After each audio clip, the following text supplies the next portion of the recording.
Hey everybody, this is Steve. And as you probably know by now, this channel is all about professional people who want to create excellence in their life and work and want to do it from a deeper and more peaceful ground of being. Today, I want to talk about negative thinking, how to stop negative thinking, how to stop being negative, or at least how to stop being so negative. But what do I mean by negative thinking in the context of this video? I mean getting excessively caught up in thoughts like, I'm rubbish, I'm not good enough, I'm useless, this is rubbish, what a crap day, tomorrow's going to be awful, this project is a waste of time, this is never going to work, I may as well give up. And how all that thinking sums up to, basically, everything's crap. And the thing is, when you get caught up in that kind of thinking, your energy drops, your mood drops, your motivation drops, your creativity drops, you start to externalize it and complain a lot, and it's just not very grounded. This is something that we see a lot in our corporate workplaces, and it's one of the ways that our corporate workplaces can become unwell environments. So if you'd like to go on a short journey with me about this topic, pull up your chair, get your drink, hit that like button, and come and take that metaphorical walk with me now. I want to start by saying that if you get caught up with this kind of frustrated negativity, the good news is it means you care, and that's a positive asset. You don't get frustrated about things that you don't care about. So give yourself some compassion for that, because caring is a great place to start when you want to create excellence in the world. And very often this kind of frustrated negativity is simply a reaction to when we get stuck and when things are not going so well. Although hang around, because later on I've got something on the subject of caring which might seem counterintuitive and maybe even contradictory, but also potentially powerful. Anyway, that's coming later. The next thing I want to say is a few words of acknowledgement. When people are struggling with something like negative thoughts, and maybe if they've done so for a long time, it is patronizing to suggest that there's one simple intellectual idea that's going to snap you out of it. One magic mantra, one simple motto. I acknowledge that it's not like that. And I also want to acknowledge how hard it can seem when you are caught up in this kind of negative thinking. It can seem like there is no positivity, but there is. You see, at the same time as acknowledging that, I'm not going to accept that you're powerless around this, and neither should you, because you're not. The third thing I want to say on this metaphorical walk that you're taking with me, a very sitting down kind of walk I know, is that it's not an intellectual idea that's going to create a shift. It's not something that I can say that you can only process at an intellectual level, which will make shift happen. It's the experiential things that create the shifts. It's the things that you experience deep inside, potentially even in a wordless way, that's going to cause some shift. I can point you at that. I can perhaps even create a space in which that kind of experience is more likely to happen. But I do want you to get it, though, that it's not an intellectual, logical idea that's going to make a difference here. It's experiencing something, and that's what I want to lead you to. So, and that works best in a slightly meditative state. So let yourself relax and just slow down and carry on with me. Now, I want you to notice something. I want you to notice how we polarize our experience. It's a human tendency. Someone once said to me that if the full range of human experience from negative to positive could be put on a scale of 1 to 100, then 99% of our life experience exists between 49 and 51.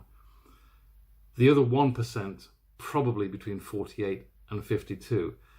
And no matter how much it might seem like we're experiencing 1 or 100, probably we never will. But because we polarize, if something's 49, we experience it like it's 1. And if something's 51, we experience it like it's 100. To make the point, let me draw an analogy with our experience of films, movies. It could be that 1 to 100 is from the worst film that could possibly be made to the greatest film that could possibly be made. And again, with that kind of scale, 99% of the films that are ever produced are probably going to be between 49 and 51, and the other 1% between 48 and 52. I need you to see that 1 is so bad it would never get made. 100 is so good it's beyond human possibility to make it. And again, if we see a movie and it's 49, it's rubbish. And if we see a movie and it's 51, it's fantastic. It's just an example of how we take what is actually a relatively narrow range of experience and polarize it. And maybe if we could learn and acquire the self-awareness to recognize when we're polarizing and pull ourselves up for it, then maybe we will experience that polarization less. Maybe we'll be able to see the 49s for 49s and the 51s for 51s. But again, as an intellectual idea, it's not good enough. You can look in the mirror and say that to yourself 1,000,000 times. It's not going to create the shift. It can only create the shift if you let it in and experience it. The second idea that I'd like to get across is that even on what we would call a bad day, there will still be things that went well, small victories, things to be grateful for. Oh, and by the way, my next video after this one is going to be about leveraging gratitude and appreciation, which is going to be a really powerful follow-up to this. So if you want to see that video when it happens, please subscribe and don't forget to hit that bell so you get the notification when it appears. Anyway, back to positives and small victories. Because we polarize, if we are tending towards negativity about the day, if we're leaning into it, we really lean into it. It's like we shine a light on all the bad things and throw a blanket over all the good things that happened. You know, it's like we're sorting for the negativity. And by the way, this is what tends to happen. If we're in a low, negative, slightly self-recriminatory mood, then we will tend to sort for more negative and stuff that into our mental simulator as well, and just pump up that negativity. That's one of the ways that we can go down a rabbit hole. But the thing is, the positives and the small victories are there too. So one of the ways, one of the self-care practices, if you like, that we can and maybe should engage in when we're noticing a negative habit in our thinking and a negative habit in our moods, is to consciously remember the things that did go well and the small victories. For example, I might have screwed up something that I was trying to do today, but maybe I built a positive relationship with somebody in the teamwork whilst doing it.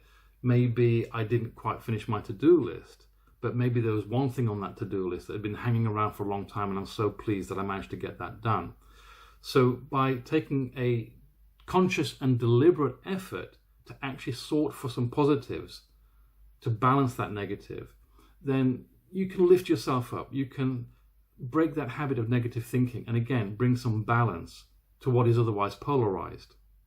Now the thing is, when you're stuck in a negative mood, it can seem like there aren't any positives. You might even be screaming at the screen right now, Steve, there are no positives in my life. Nothing is going right. But there will be. If it seems like that, it's only because you've already gone down the rabbit hole. But if you can pull yourself up, you will see positives. You will see things to appreciate. It's not that the negative things aren't there, but there are positives too. And they do matter. You know, this is not about pecking at scraps. There are things to be grateful for, things to appreciate, positives that matter, that you can sincerely look at. You know, going back to the metaphor about movies, you know, if you've never experienced a movie before and I select 10 of the worst movies ever as your experience of movies, you could come to the conclusion that there are no positive movies. Similarly, if I give you your first experience of movies and I pick the 10 best movies ever made, you can come to the exact opposite conclusion. What we sort for reinforces what we think about things. Now, some people will tell you that what you're experiencing is all just thought. And that is true. But again, if you only hear that at an intellectual level, it's just empty, patronizing words. But there is an experience behind this which could create some powerful shift. But even though it is just thought that we're responding to, and maybe you can see that, that doesn't mean to say that the thinking that's going on in your mental simulator bears no relationship to your reality. It doesn't mean to say that it's a completely inaccurate map of your world. And this is where people who use that idea, perhaps I think sometimes get it a little bit wrong, is that the implication is that because it's thought, it's clearly nonsense. Not necessarily, but nevertheless it is still you doing a process of thinking. And when that thinking is dominated by a negative sort filter, in other words, we're sorting for negativity, stuffing that into the mental simulator and experiencing it, then it is distorted. But, when we convince ourselves that everything's rubbish and everything's going to be rubbish, especially looking to the future, tomorrow's going to be terrible, this is going to fail, then I want to know two things. A, where did you get that crystal ball? And B, what are this weekend's lottery numbers? Because yes, you might have a suspicion that things might not go well, and it may even be a valid suspicion. But in this moment, this is something that you're creating. To put it another way, just because you can imagine it, it doesn't mean to say it's what's going to happen.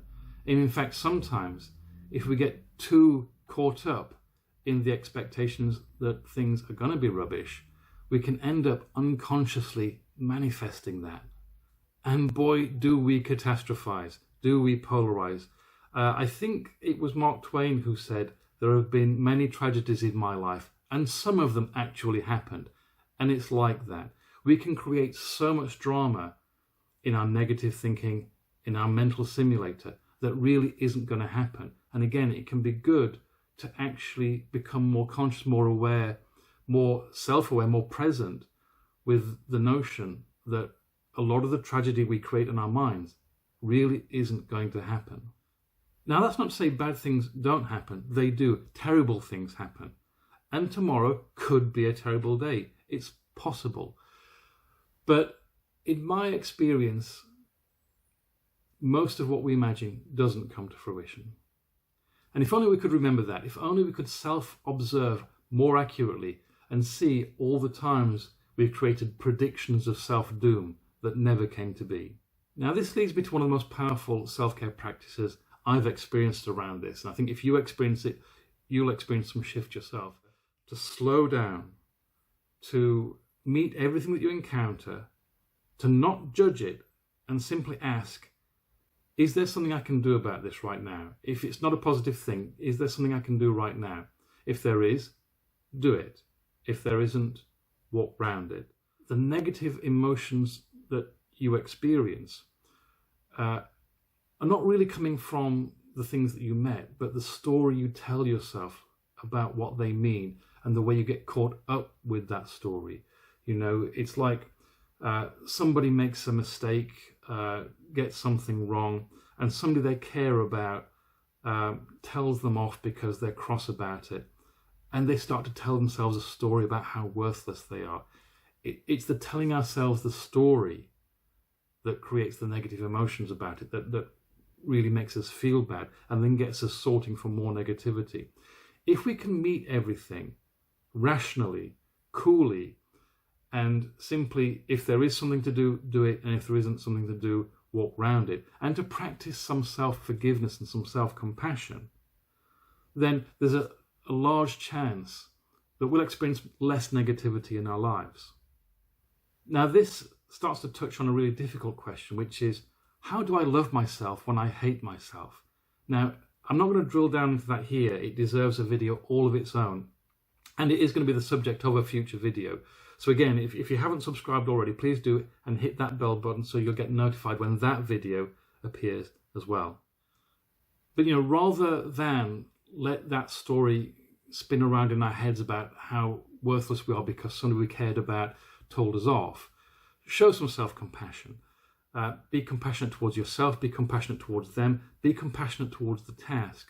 Remind yourself that, okay, I made a mistake. It might not even have been the only mistake that I made, but it doesn't make me a worthless person. I still care about me. I still have compassion for me. I still care about the person who told me off, and I still care about the task. And the decision that I'm going to make is I'm going to reset, renew, and I'm going to apply myself to that task again, and I'm going to take more care. Earlier, I promised that I would say something about caring, something counterintuitive, something paradoxical even. But even though it is paradoxical, I think you'll be able to see what I'm pointing at. And that is that to some extent, we have to care and not care at the same time. What I mean by that is you absolutely have to care if you want to produce excellence. You have to care enough that you're going to show up. You have to care enough that you're going to give it your best shot. But at the same time, not care so much that we invest our ego into it and that we invest our belief about our self-worth into it. To put our wellness on the line, if you like, because that gets in the way.